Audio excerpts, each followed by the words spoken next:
What are you going to do with Jesus? That is the single most important question that any one of us will have to answer in our life is what are we going to do with Jesus? Two others who were criminals were led away to be put to death with him.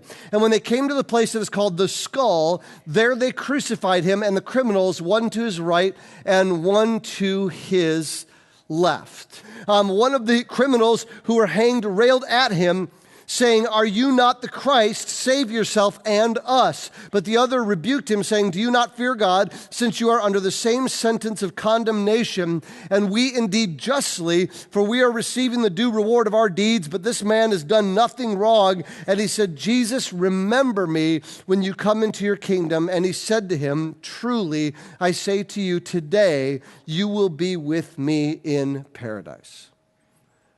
The one criminal looks at Jesus, and it's his last-ditch attempt at life. He's like, "Listen, Jesus, I'm about to die on this cross. If you are truly the Messiah, just take me with you and get off this cross. Let's go." It's his last shot.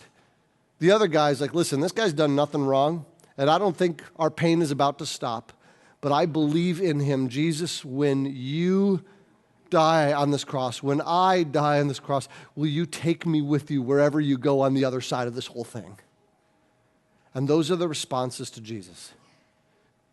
What are you going to do with Jesus? Some of us are like those who just stood around and watched. Jesus is a novelty. It's an interesting story, not one that we think about very much. Some of us flat out scoff at Jesus, say, "Well, yeah, he was a great moral teacher, but he's not more than that. He's not God. He's not the Savior."